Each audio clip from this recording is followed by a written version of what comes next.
to our hotel. Today we are going to Soy Dog Foundation because I really miss my cat and I really need a cuddle because this guy just doesn't give me any, obviously. So we're going to go and find some little animals who need some love and we're going to go and snuggle the life out of them, and you're invited. So we got the same bike as before with our little bit of petrol already in it. Yes. Put a whole Great British pound and 20p in this. He was like, we're not even going to use it. And then she gave us the same bike back, so now we don't need to put another pound in. Take me to the food place ASAP.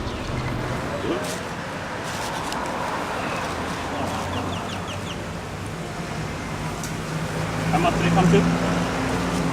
About 300 baht, something like that. 100 baht, 100 baht, 80 baht for two, And 50. and then 50 baht for one. And we are lucky enough to live right next door to the food market, which is on every night. We're staying in the Garden Hotel, Phuket. Absolute bargain on Agoda for £8 a night. With this right on your doorstep, we are living the dream right now. Came prepared, didn't I? Went and got most of the little raincoat because the sky is looking a bit gloomy. And we've got an hour drive ahead of us and we are not getting drenched, okay? So here you go, here's your raincoat. Oh, thanks. Welcome.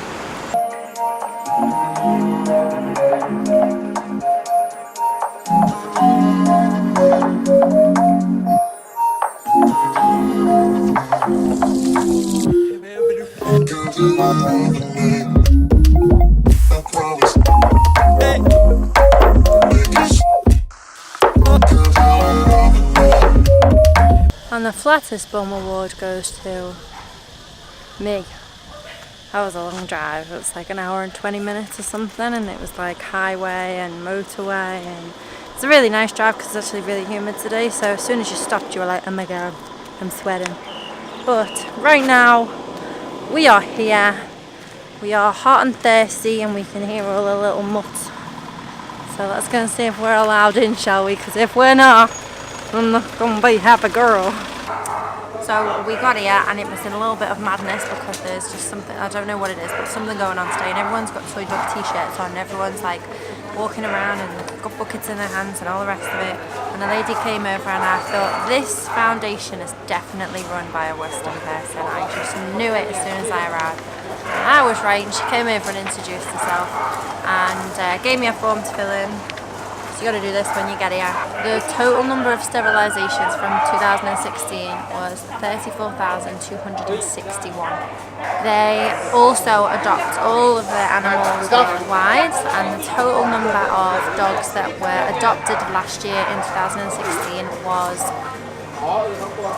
524. So they started sterilising the dogs, and then they started getting an imbalance of the cats, so now they have to start sterilising the cats. And so they've got 150 cats, about 600 dogs, loads of puppies. So I'm really happy about that. And we're going to do a tour in about 10 minutes.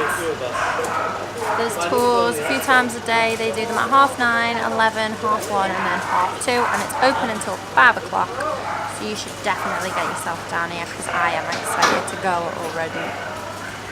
So every van can hold up to 25 dogs. And at the minute we've probably got about 220 dogs in this section. There's a lot of dogs to be dealing with. So we've got, primarily they're going to the US and Canada, so about 40% of them went there last year, and about 35% to the UK and Europe, and then the remainder were local Thai adoptions. And that's something we're really focusing on. We want more local people to adopt from the shelter and not buy from the markets and the stalls. You know, we want more of them to come here. We've got lots of dogs here, lots of cats, come and adopt from here. And we've got a education officer now in situ at the shelter, and her role is to do more with the schools in the locality and talk to the children, you know, educate the children regarding, you know, the dogs and cats of Thailand. So there's a lot of stuff happening that's hopefully going to get more local people helping us and taking dogs and cats from the shelter, which is brilliant.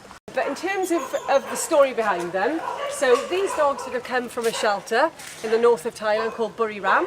So Buriram at one stage had about 1,500 dogs in it that were rescued from the dog meat trade. Now that shelter isn't a soy dog facility, it's a government facility, but we gave a lot of money, around £400,000, to make that shelter secure and more able to house that many dogs. And we also provide all of the food and all of the medicine. Because it's not a soy dog facility, we don't have a great deal of say with regards to what goes on there. So the quicker that we can get the dogs out of there and down to here, the better. But we can only take them from there once we've got somewhere for them to go.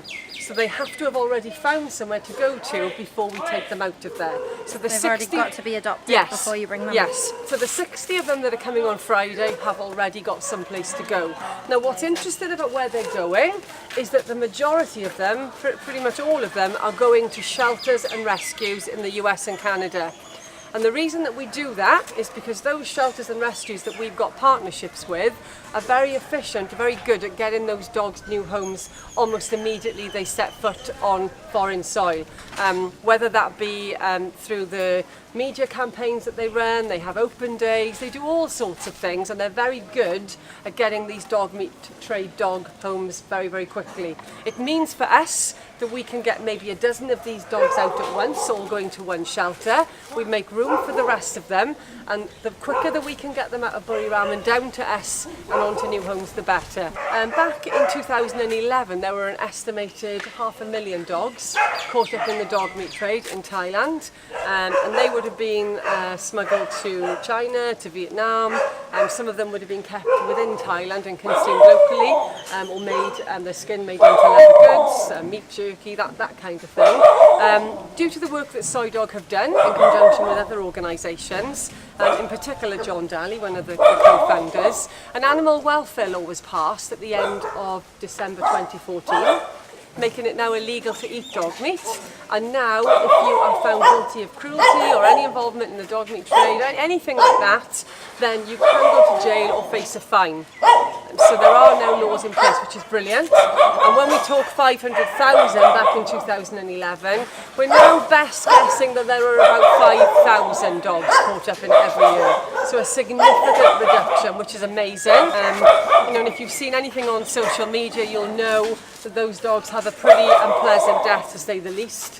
Boiled and skinned alive, often in front of all of the other dogs, limbs amputated, hung, tortured beyond belief, with the view that the more pain that they feel, then the better that the meat is going to taste. So it's still a huge problem, and it's something that Soy Dog and other organisations are actively working on to try to reduce and control the dog meat industry. So there's still work to be done, but these guys are the lucky ones because they've been saved and they've got new homes, and they'll be going very soon.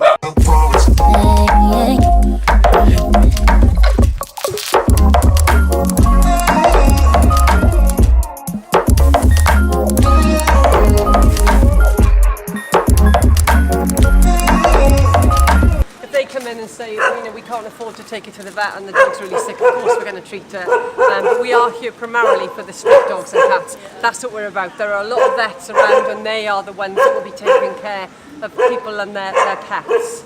So the vets that we've got in front of us here, we've got our elderly dog run here, our OAP run, and then in the middle we've got the small dog run, and then on the far end there on the left we've got our shy dog run. So after the tour, any run that you see with a green tick on, you can go in and spend some time and take some photos, etc. This is the OAP run, and you can tell that they've all definitely got arthritis and they get up as slow as I do. So we're just on our way to the puppy pen before the rain comes down and the puppies go inside. But this place looks amazing, by the way. It's proper, legit.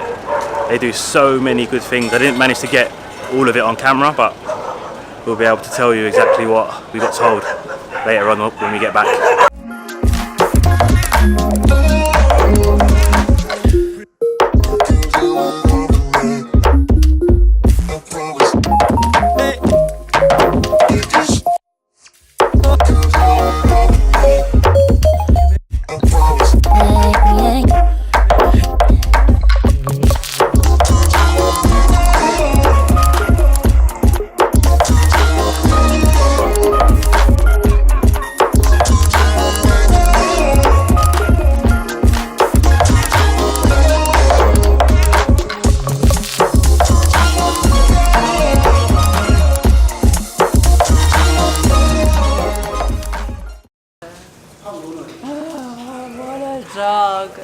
Mum, no, I want Rosie as well, but I've also found maybe 3 more dogs that we can have. One is blind, he has no eyeballs, and there's another one who has a hacked up tail, and then we've got about 3 puppies in here. We've got spare rooms now, it's okay. Hinne, you're my mate. Hope. It's my mate. We're gonna have him, Mum, alright? I don't know what he's called yet, but we'll give him a good name. And he just eats me hair and the bottle. So I know he'll be behaved and he will never eat the couch or my shoes. How did you like the puppy pen? He's gone straight back to the water. I love this pen. I could be in this pen all day. Hey, good water. Where to next? We're going to see the cats. I used to be satisfied, stayed over the surface. Now I just can't get enough. You make me feel good like no other. I just want everyone to see what I've discovered. You're the version. You're the version.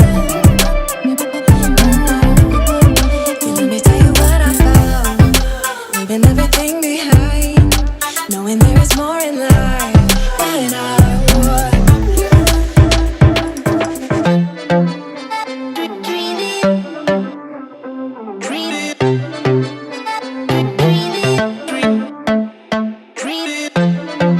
Now I wanna embrace life, you and I side by side, knowing there is more in life than I